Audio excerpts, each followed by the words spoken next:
Excited for a football team to be 2-0. Excited the progress that we've made, going into the unknowns of week 1, how we responded through some of those things, and then the progress we've made between week 1 and week 2. A lot of improvement, but also we understand and know that we have a long ways to go, and in a number of areas. But we have things to build on, which is good. We've got a lot of players that have got game experience now through 2 weeks, and now the opportunity to put another plan together on both sides of the ball, and then the kicking game to work this week to go through the process to try to be our best on Saturday on the road.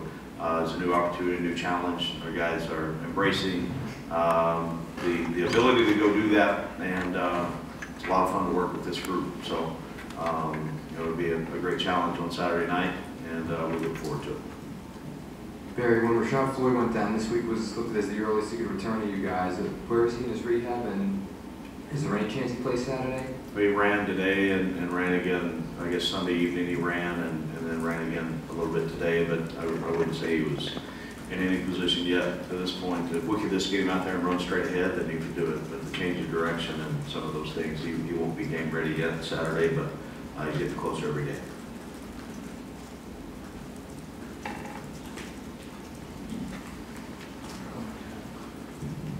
A lot of the guys said, looking at the first 2 games, you can run the ball a lot better than you have. First, do you have any concerns over that part of the game? And what have you seen on film? Where do you need to get better?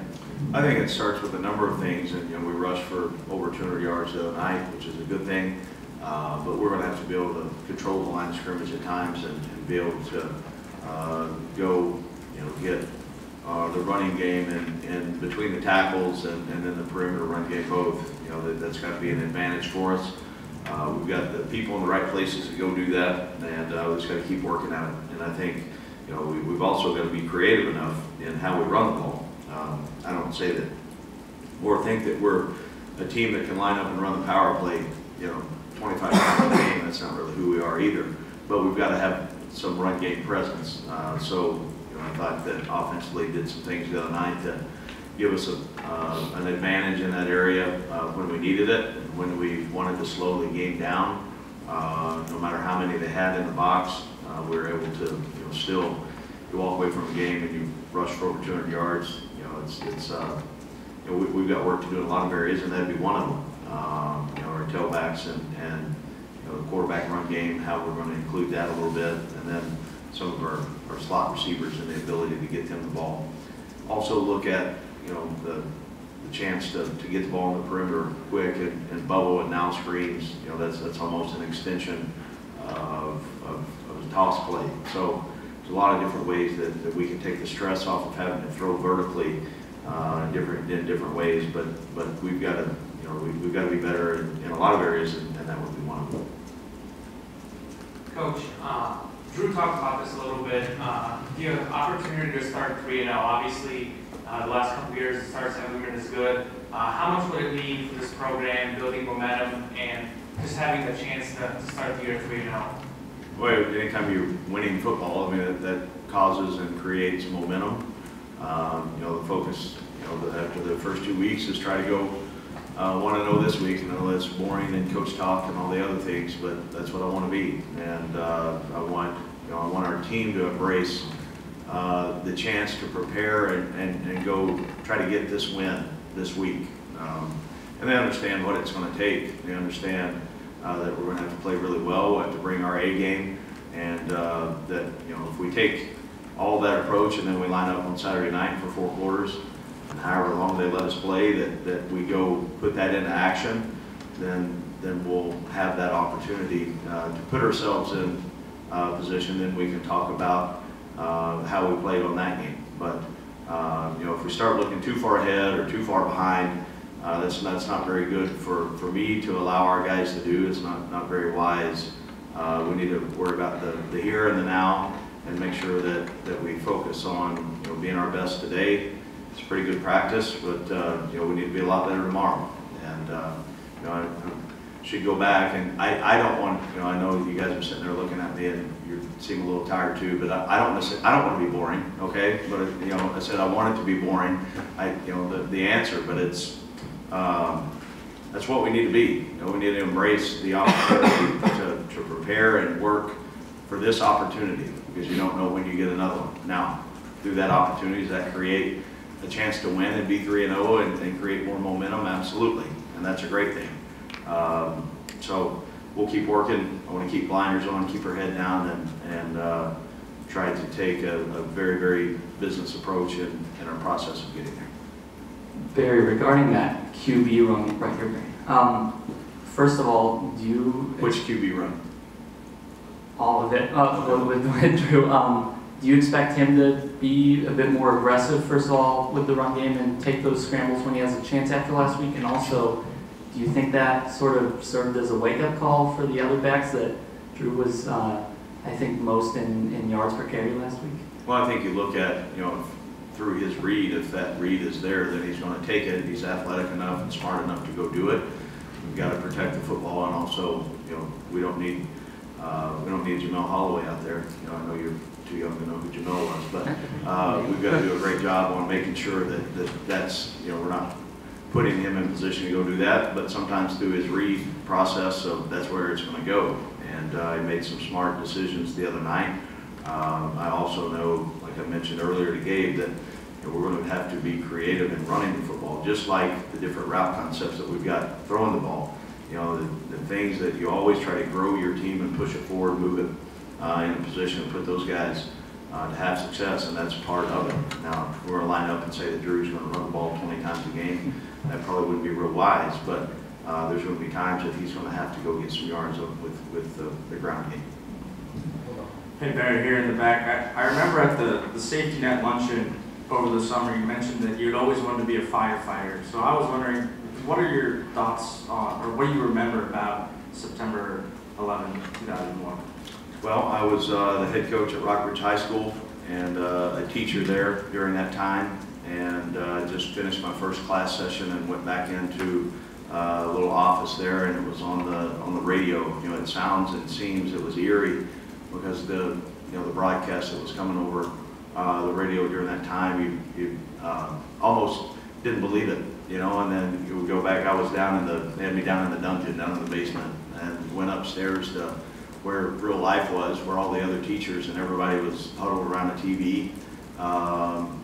Your thoughts immediately went to those that were in action, obviously the folks that were directly affected, and the millions of people across the world that it had such an impact on. We ended up playing our game that week. We played Fulton High School.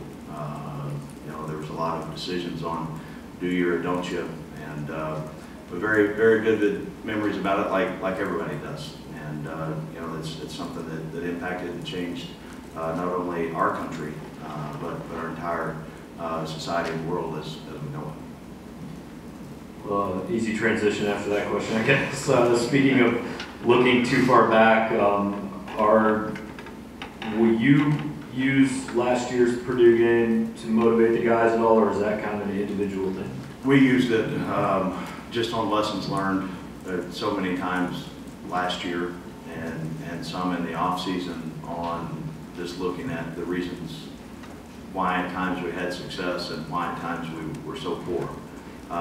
So for, and everybody uses motivations in different ways.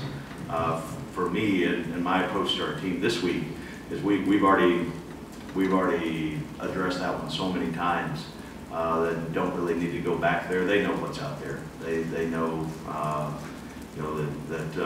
what happened that Saturday afternoon and the lessons that came from it, and the ways that you continue to teach in this setting of our student athletes and education and teaching in every area that you can. The opportunity to learn from that mistake and that situation and use it to our advantage. Coach, was in the back, was there a moment that you knew Emmanuel Hall could be not just one of the better receivers in the conference, but in the country. And can you speak a little bit about what his speed and the threat of him going deep can do to help the rest of your offense? I wouldn't say there was one moment that I knew Emmanuel could do that. I know he's a very talented guy and has worked extremely hard, specifically from about mid-season last year until today. He's put in a lot of work. He's obviously very talented. He's got tremendous linear speed, but also Coach AJ has done a nice job on incorporating ideas and philosophies on finishing catches, on running routes, on being able to sink his hips and change direction, and some of the eye contact within the route and the small details and habits of that. And he's grown in that and understands that within the scheme on how we're playing and different calls that we get for him, what we need out of the route. And it's not always just, we're trying to run by the guy. There's certain tendencies on how they're playing with leverage and the different way that he's coming out of his break. He's been a really good learner with all those things. So, he's got an opportunity to continue to make big plays, and he's got to focus on doing it one play at a time. And you never know, don't know how they're going to play coverage-wise this week or next week or whenever it is. But he's got to be able to adjust, and that's what really good players do. And so he'll continue to grow, and there'll be some adversity for him, at some point in the game when things don't go as smoothly. But I believe firmly that he's grown up and he understands how to attack, the different ways that the defense is trying to guard against him. Barry, a couple of injury things. I know Josh Bledsoe didn't play last week. Wondering if you thought think he might be available this week. And then also I saw Torres was wearing a red pullover at practice today. Just curious on if you have an update about him. Yeah, both of those guys will play, and Bledsoe went through full activity today at practice and cleared and ready to go. And then Torres was nothing more than an inside linebacker being banged up a little bit from, he played pretty tough in there. And, the beauty of some of the things that Rex and his crew are able to do with the red pullover, they still get work, but also it's kind of an alert for everybody around him more than anything that, he's somewhat limited today in his activity, but anticipate him being, he got a lot of work in today in that role, and then tomorrow should be normal dress, ready to go practice. Going back. All right, go ahead. Going back to the running game, does the way the running backs have played so far, will that influence the way they're worked into the offense the next game against Purdue and looking forward? Well, I think really all three of our backs will have a vital role in either the number of snaps or number of touches that we target them with. I think all three have ability to help our team and help our offense in the way that we're calling the game. All three are a little bit different in what they can do. Then you look at the protection and some of the different things when they scan and working with the offensive line. All three have grown in that area, and so I'm excited about both Crockett and Roundtree and Beatty at this point. I think all three have the ability to be really good backs for us. Adam Sparks was kind of thrown into the lineup last year. I think his first starting game was Georgia. How has he developed over the course of the year and increased to? Yeah, you can see Adam's experience is kind of kicking in a little bit. His confidence in being able to play not only just in spot play, but every snap. And we've been able to grow him into a position where we can move him around. So his versatility is not always to the boundary or to the field. There's times that these can be lined up inside on a slot receiver. So he has done a great job on understanding what we need out of him, because he does have a really high level skill set, and moving him around and having that flexibility has helped us defensively. But also he's able to handle it, and so that shows a lot of signs of maturity in the way that he's grown in the system. Real quick, I think I know more about Hank Williams Jr. than I do Jamel Holloway. I don't know if that's good or bad. You've got a lot to learn.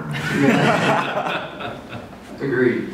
You talked a lot about Emmanuel Hall's growth over the past year. Is there a particular moment last season or game where you thought the light bulb really went on for him and it's kind of been a constant thing since? No, it's still, I don't know, everybody's, not everyone, but two questions about now the light bulb. I don't. There's not really one moment. I mean, he continued to practice better, more consistently, and I think those habits carried over into being able to perform on game day. The consistent details of playing that position showed up a little bit more at some point last year, and I don't know if I'll go back and look through my notes to see if I wrote the light bulb moment on when E. Hall had arrived, but I really am proud of him on the growth and maturity. It's not just on the field. I mean, he's done some things academically in the classroom. It's just he understands the opportunity that's in front of him.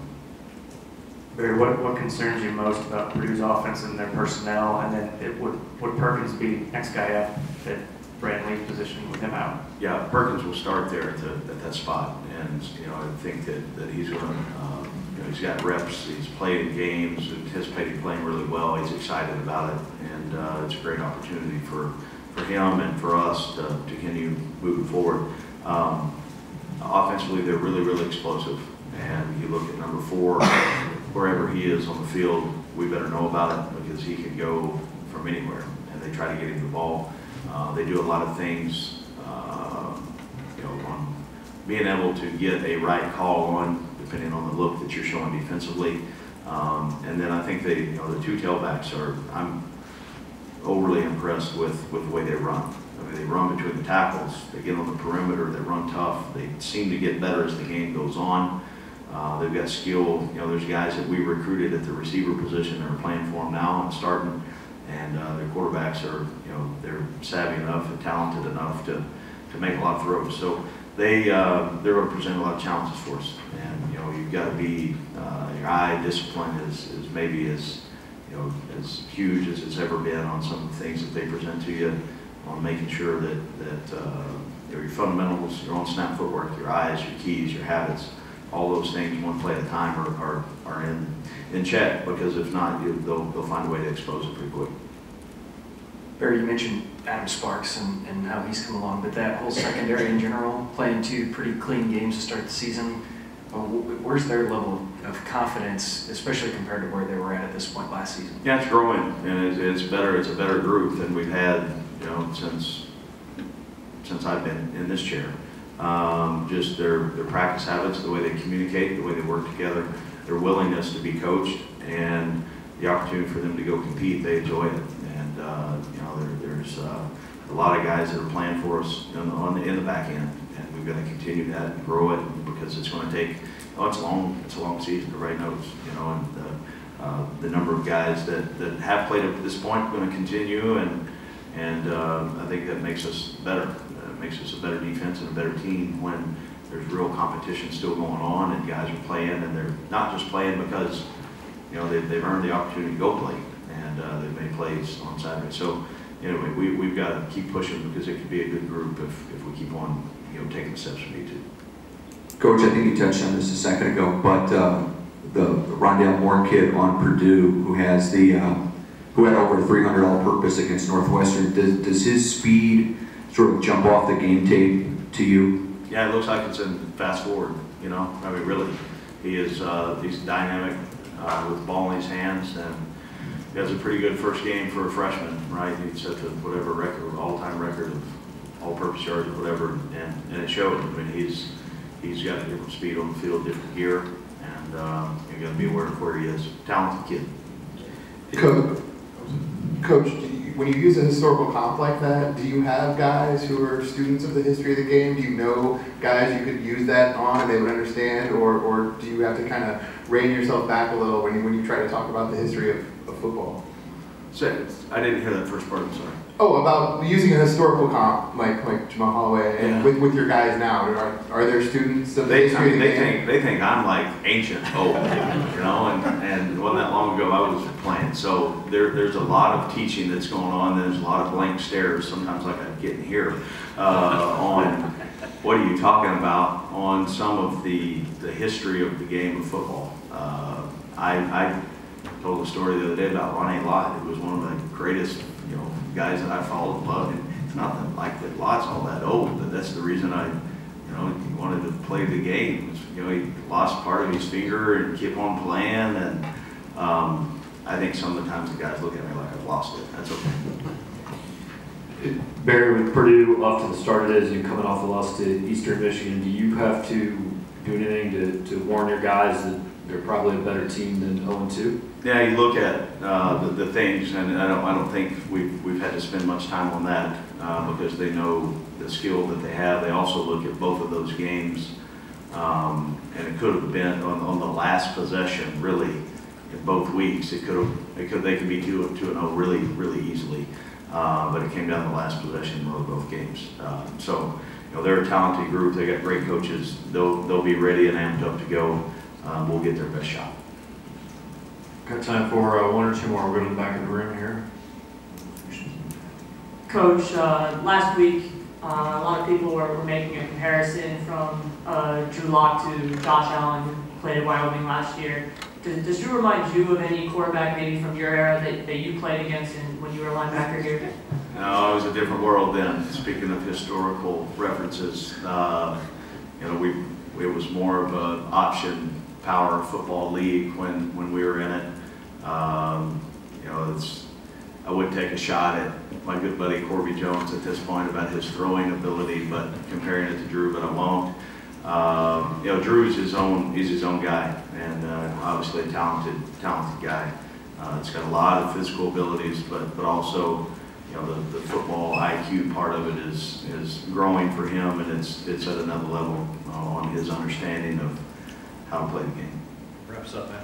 On that topic, Barry, Drew has seemed much more intentional in what he does in this offense. It's a new system. He's got to make more decisions. When it doesn't look like defenses are making him make choices, he's making his own choices. Is that something that you've noticed as well? Oh, there's some give and take there on you know, options on what he could get us into depending on what they're aligned in, and you know, there's times that we've messed that up too. So. You know, we've got to stay ahead of the game and continue to push and, you know, open up the playbook. There's a lot of things there that we haven't done yet, so they're continuing work on that, and also, you know, not putting too much on them too. But you know, if we can give him time and the receivers time to run the routes and do the things that we need to, then we've got an opportunity. So those things will continue to grow and build in the way that we do it. You know, the plan for each week. But things at this point have slowed down for him, you know, on what he sees and how to get into a good look if maybe we're not. And you know, just like the other night, some of the things that were going on the sideline, you know, between series, his ability to take that information and then go apply it, you know, from Derek as we got going into that game. That was another step of growth for him and for our offense. All right, Coach, let's go. Thanks, guys.